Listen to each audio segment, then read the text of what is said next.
Hello students, today I am going to provide you with video solutions of Term 1 Mathematics Objective Paper. So let us start with question number 1. What is the place value of 7 in the number 1743? So as the number is 1743, very clearly the place value of 7 is 700. Question 2. Which of the following pairs of the numbers are co-prime? So here I want to see which numbers are co-prime. 30 and 415 both are divisible by 5. So co-prime numbers are those numbers in which highest common factor is 1. So as they are both divisible by 5, we cannot call them as co-prime. 17 divides 51, so both the numbers are divisible by 17, so they cannot be co-prime.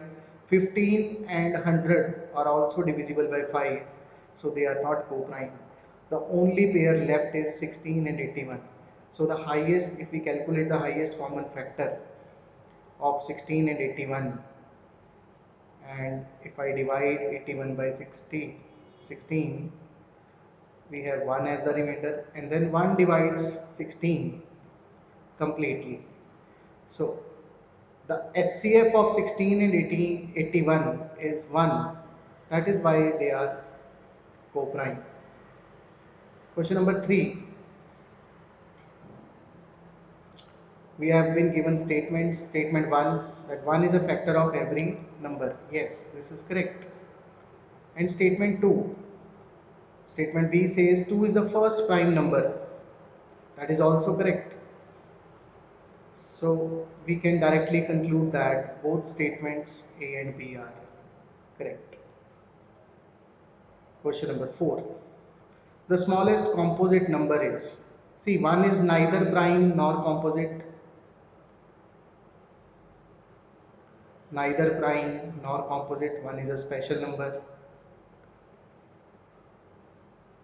2 is the smallest prime, 3 is also prime.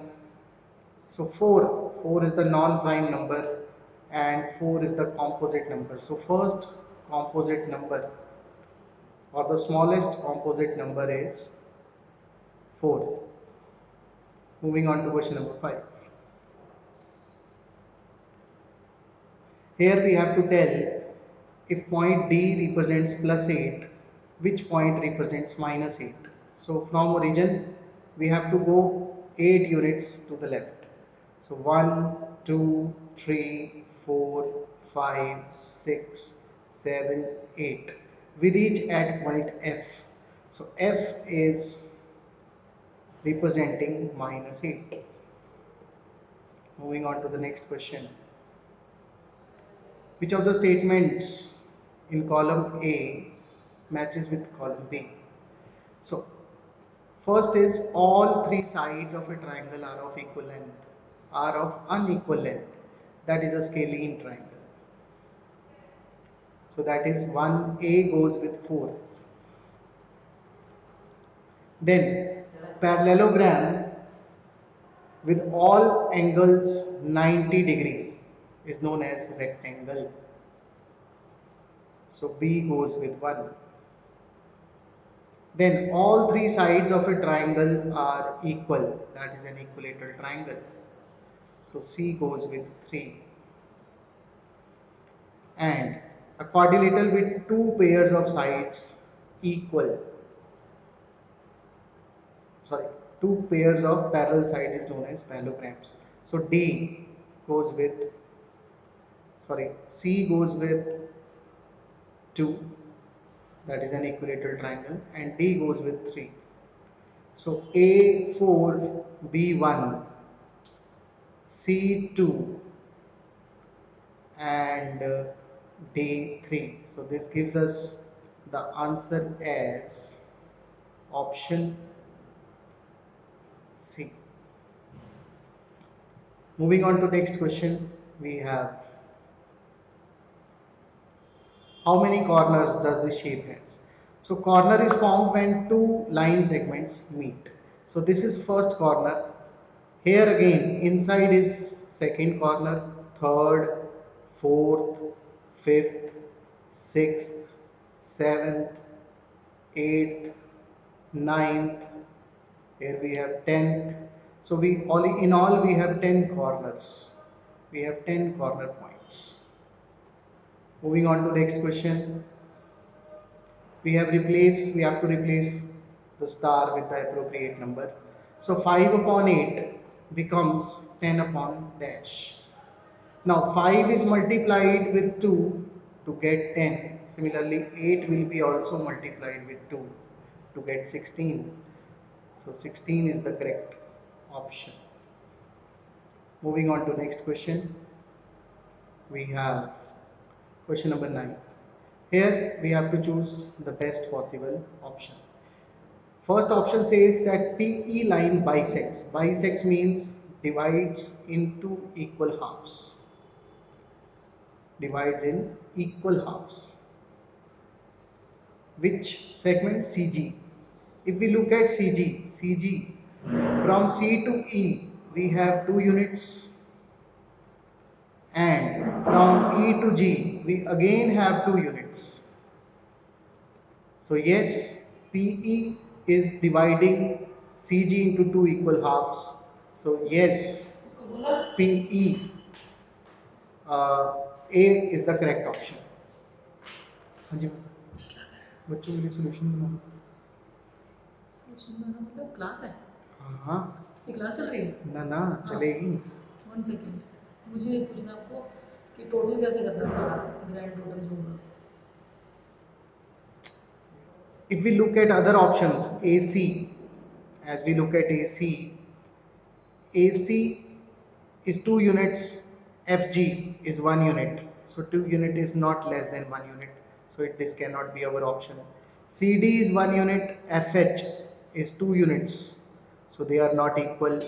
Then BC is 1 unit and FG is 1 unit. So they are equal, but here it is greater than sign. So this is also not a valid option. Moving ahead to next question, we have question number 10. We have to count the number of line segments. So starting with A, we have AB, then AC is a line segment, then AD is a line segment, then AE. Starting with B, we have BC. Why we are not writing BA? Because AB and BA are the same line segments. Then BC, BD, BE. Then what about from C? We have CD, CE. Then what about from D? It is DE. Now count the number of line segments. 4 plus 3, 7, 7 plus 2, 9 and 1, 10. So 10 is the correct option. Moving ahead, we have question number 11. Roman numeral XCIX. Now X represents 10, C represents 100 and IX represents 9. So 10 is present before 100. So we will subtract its value. We get 90, and 9 is present after 90. So its value will be added. So 99 is the correct option. Then moving ahead to next question. We have, in a quiz, positive marks are given for correct solutions and negative marks are given for incorrect solutions. So let us see. The marks, positive marks, we add them first. So 25 plus 10 is 35, 35 plus 15 is 50. And out of 50, we subtract this 5, we have 45. And then we subtract this 10, we get 35. So 35 is the final score of the student. First we have added the positive numbers and then we have subtracted them turn by turn to reach to the answer. Next we have to tell which property is there. As here groupings are involved, if we group any two numbers together, that is known as associative property of addition. So D is the correct option. Moving ahead, we have question number 14. So 1 million is actually 10 lakhs. So if we multiply